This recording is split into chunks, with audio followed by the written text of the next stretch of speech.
Estamos aqui para mais um episódio aí de Fator Malvinas Efeito Falkland. E hoje eu vou falar da participação brasileira. E o que acontece é o seguinte, muita gente tem me interpelado, Robson, fala do papel do Brasil, né? Como é que foi nossa posição, etc. Bom, gente, como vocês sabem, o Brasil não teve nenhuma participação efetivamente militar naquele conflito, né? Graças a Deus. Eu acho que o presidente Figueiredo, ele teve uma posição, uma visão muito lúcida do que estava acontecendo. Ele se equilibrou efetivamente entre a gente não se isolar do resto do continente americano, porque praticamente, com exceção do Chile, a maior parte dos países apoiavam a Argentina, mas ele também não pôde se dissociar do fato de nossos laços comerciais serem com a Europa e Estados Unidos, que eram apoiadores da Inglaterra. Então ele ficou realmente no fio da navalha.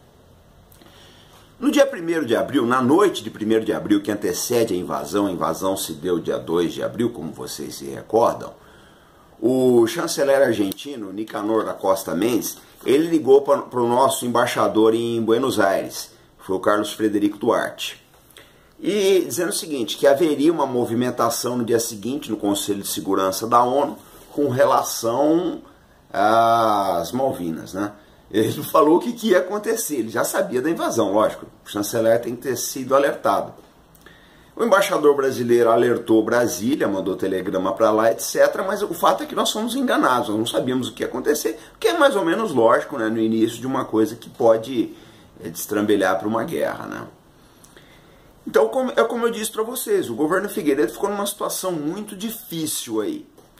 Hoje já se sabe que ele teria conversado com o presidente Ronald Reagan e dito que realmente a Argentina se exacerbou e que não é assim que se conduz as coisas, mas que não havia muito que ele pudesse fazer.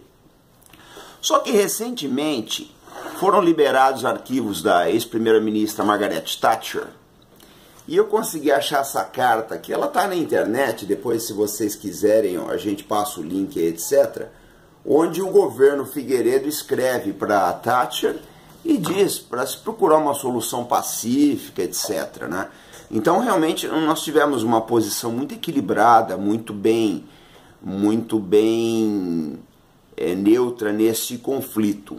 Com relação aos... Nós mantivemos aí que distância, né?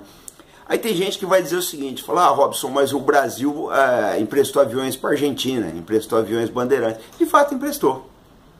Isso é inegável. Ele emprestou aviões, os pilotos argentinos receberam treinamento. Mas vamos olhar o outro lado.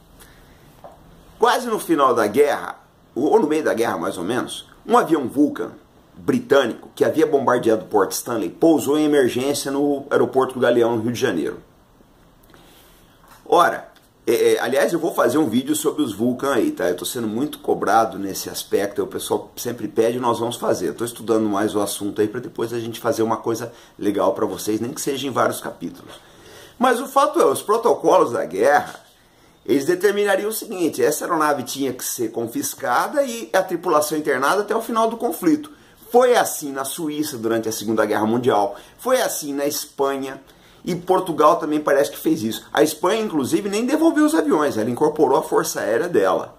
Agora o Brasil não, uma semana depois ela liberou aviões e pilotos para os britânicos. Reteve o míssil e depois do final da guerra devolveu. Mas o que eu quero dizer para vocês é o seguinte, se nós favorecemos a Argentina por um lado, também favorecemos os britânicos. Tá? Então é o que eu digo, a posição nossa foi bem neutra. E o Figueiredo também ele teve uma presença de espírito muito grande no aspecto de que ele proibiu os comandantes militares do Exército, da Marinha e da Força Aérea, que naquela época eram ministros, não havia o Ministério da Defesa, de darem declarações com relação ao conflito. Ele disse que todas as declarações deveriam ser emitidas pelo Itamaraty. O Itamaraty seria o porta-voz oficial do governo nessa campanha. E isso realmente foi feito, então ele teve muita lucidez. Muito se fala do presidente Figueiredo, gente, que ele era mercurial, etc., mas eu acho que ele realmente fez o que ele podia dentro das circunstâncias que o país se apresentava. Eu ainda vou fazer um vídeo sobre ele, porque eu acho que nós temos que fazer uma justiça histórica, essa grande pessoa que foi o João Batista de Oliveira Figueiredo.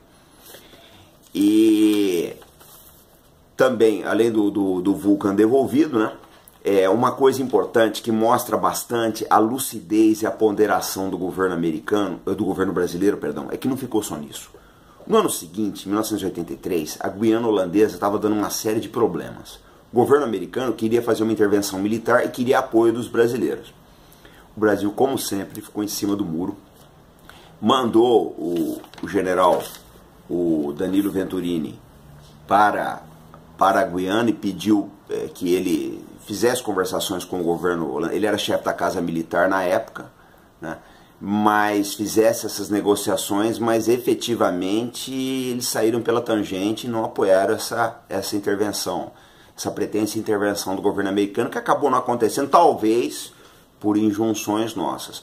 Todo mundo nega que isso tenha acontecido, mas existe, já estão aparecendo documentos aí que realmente esses fatos ocorreram, nós recebemos alguma pressão nesse sentido, mas então é o que eu digo sempre, gente, se condena muito, muita gente fala, né, que o Brasil isso, o Brasil aquilo, mas a gente sabe o que faz. Se nós tivéssemos, nesses dois casos, nos metido numa aventura militar, sabe-se Deus o que teria acontecido, sabe-se Deus quais seriam as consequências, tá?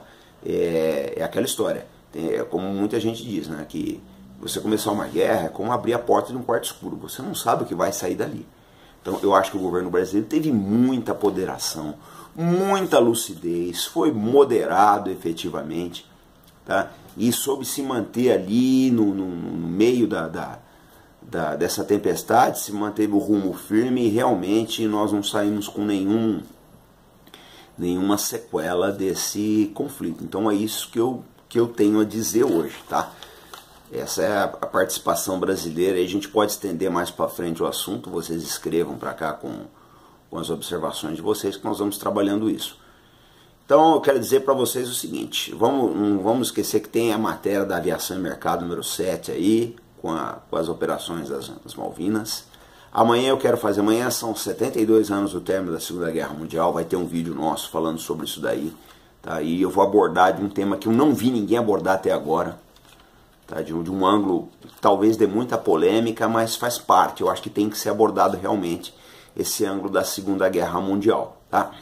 Então vamos nos inscrever no canal, continue seguindo a gente no Facebook, no Instagram, no LinkedIn, nós estamos no LinkedIn também, e junte-se ao nosso grupo no Facebook, Aviação, Inovação e Gestão, tá ok? Então, mais uma vez aquele abraço para vocês, amanhã nós estamos aqui de novo, tá? Com novas matérias aí, trazendo sempre aquela posição analítica, mais ponderada, uma coisa uma visão realmente tranquila da história, tá bom? Um abraço para vocês e até mais.